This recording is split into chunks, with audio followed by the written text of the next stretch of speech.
Status quo thinking is what's gotten us to the point where we are today, and status quo thinking is not going to pull us out of the ditch.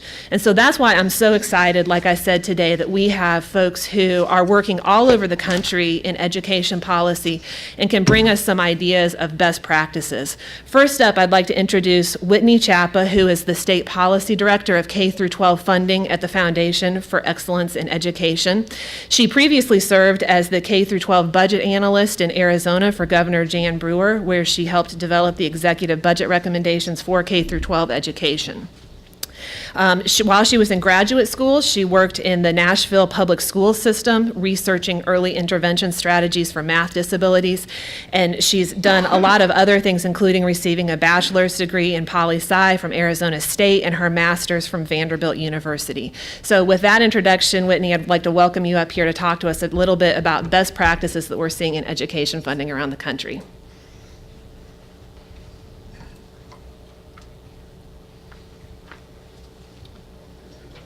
The arrow? Yep. Thank you. Happy to be here. Thanks for the introduction.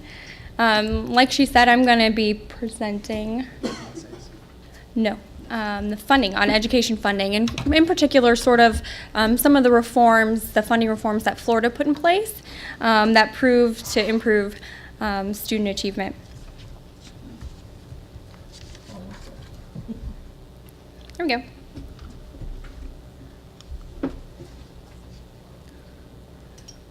Good.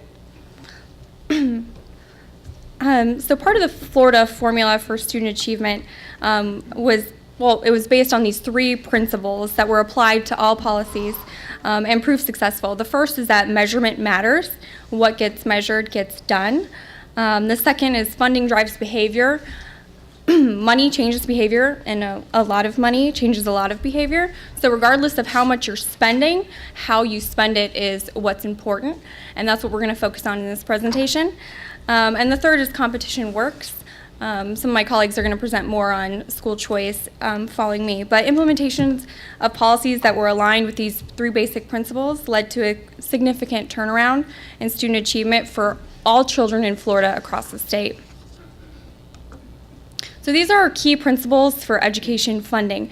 I know with your recent court decision, you're looking at how you can make changes to your existing formula, and these are things that we would consider when evaluating a funding formula at the state level. The first is that there should be equity between districts and between districts and charters. State funding should be used to equalize per student revenue at the local level and compensate for differences in local property wealth. There's a multitude of ways of doing this, either through a uniform or required minimum millage rates and equalized state aid. Compression adjustments is another way to do this. There should also be school level equity within districts. Funding should arrive at the school site the child attends, and principals should have authority over spending decisions. We find there's a correlation between principal autonomy and over budget and resources and student achievement. The third principle is that funding should be student-centered and based on student needs and students that are currently being served by the district. It's inefficient to have funding systems that direct funding to school districts based on students they no longer have. So we don't recommend having hold harmless provisions or ghost funding. The fourth is that funding should include performance incentives aligned to student outcomes. The question is, what are you currently incentivizing with your existing formula? Because anytime you tie money to any sort of behavior or input, you are creating incentives. So the incentives are already in your system. How do you realign them with positive student outcomes, the outcomes you want to see? There should also be flexible funding to at-risk, targeted to at-risk students.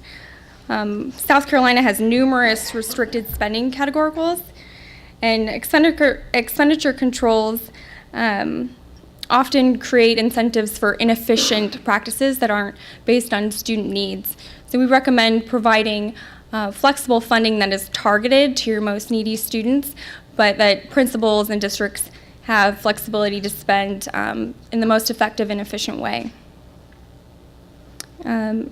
And also there should be balanced special education funding to clearly support the increased needs and services for the most severely disabled students, but providing districts, again, with flexible funding to meet the needs of the more high incidence, less severe cases. So now I'm going to go through how some of these principles can be put into action, what policies align with these principles, and then get into some of the outcomes as well. For equity and school level funding, Florida put in place a policy that requires districts to allocate 85% of the funds generated by a school directly to that school. So the funding is following the child. Prior to the policy, some schools were receiving 75% of the money that they were generating in the formula, and some up to 120%. So you often see greater inequity between schools within a district than you do between districts. And so this ensures that funding is actually following the student to the school they attend. The policy also allowed principals to carry over funds. So often funding will go to a school, and then whatever is left over at the end of the year goes back up to the district. So there are no incentives to be efficient. This incentivizes principals to operate efficiently by allowing them to keep any unspent funds and to use at their discretion with input from parents and families. Florida also put in place rewards for successful schools.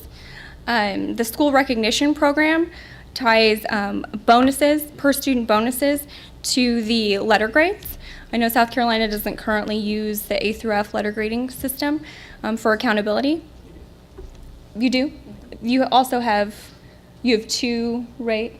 Two accountability systems? Yeah, so by tying funding to the letter grades and then giving that money directly to principals and teachers, it provides incentives for improving student outcomes. The majority of the funds in Florida have historically been used for teacher and staff bonuses. And in Florida, they just repurposed existing funds to do this. So like I said in the beginning, you can look at your formula and figure out where are you currently spending money that can be reallocated to provide incentives. And since the policy was put in place in Florida, over 20,000 schools have earned school recognition funds. Florida also moved to incentivize college credit coursework. So this would be AP, IP exams. So Florida provides districts a bonus for every student that passes an AP exam, which more than covers the cost of the exam. Excuse me. Sorry. In 2000, Florida also partnered with the College Board to provide free PSAT tests for all 10th graders to identify students that could do well in AP exams and place them in those courses. It also provided funding for professional development. Thank you. And then teacher bonuses for each student that gets a passing score on an AP exam. And those bonuses are weighted. So if you're at a D or F school, the bonus is even higher. So now just going through some of these charts pretty quickly, you can see that the number of students in Florida taking AP exams shot up very high since the policy was put in place. For Hispanic students, it was a 606% increase between 1999 and 2013. For Florida's African American students, it was a 740% increase. And then also, not only did we see more students taking AP exams, we saw more students passing. So a 322% increase in Florida students passing, 514% increase for Hispanic students, a 519% increase for African American students. And you see Florida outperforms all other states on this graph in passing scores for Hispanic students on math, science, and English AP exams. So by funding the test, providing professional development to ensure that students had access to college coursework, and then providing teacher bonuses and district bonuses, the incentives were there, and we saw great improvements in the number of students taking and passing AP.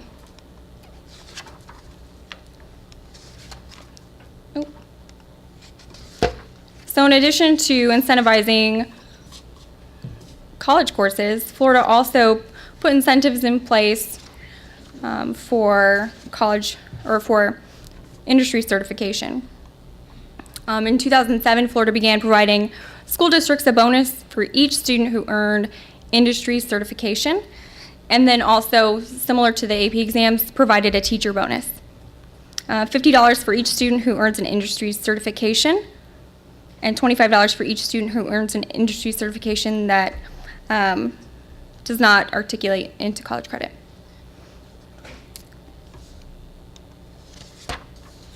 And you see, after providing the incentives for industry certifications, the percentage of students taking industry certification courses actually increased quite a bit, from 2.2% in 2008 up to 28.7% in 2013. So almost 30% of high school students in Florida are now enrolled in industry certification courses.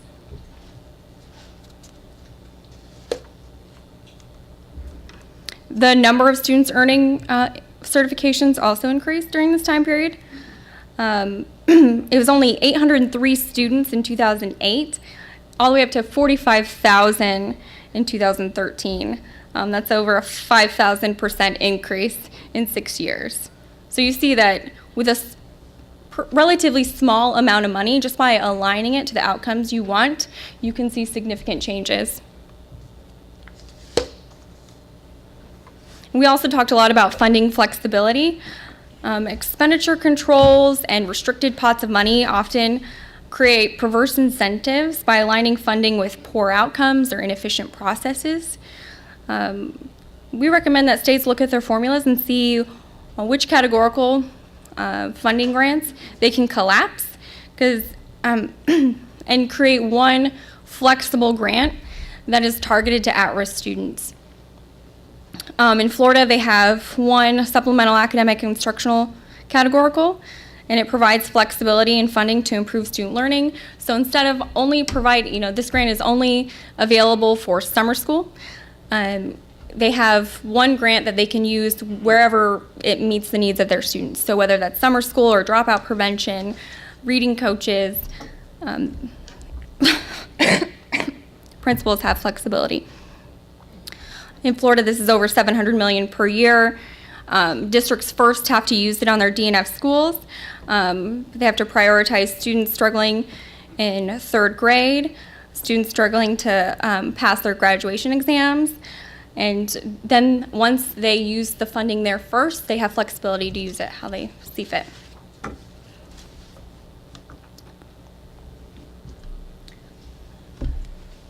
So Florida also prioritized early literacy and did so by investing, reallocating resources that they had within their existing education funding, and then also adding additional resources to ensure that kids were reading on grade level by third grade.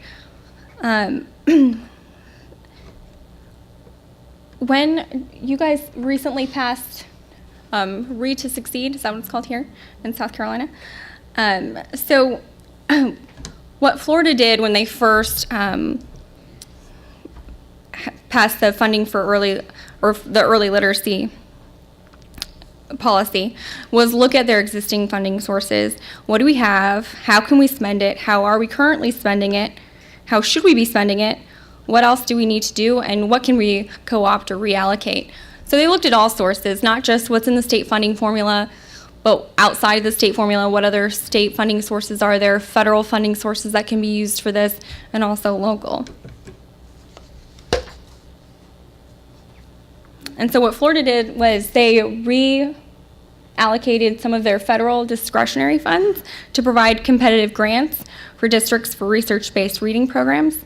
They established the Florida Center for Reading Research, online professional development, summer courses for teachers, the Supplemental Academic Instruction Grant, the flexible funding grant that we just talked about. They made sure that it was first prioritized for reading, with some funds earmarked for summer reading camps. There was already a teacher training, and Florida just said that 50% of those funds had to be used for reading. And then they did have one new request. They asked for additional investment to provide reading coaches at DNF schools.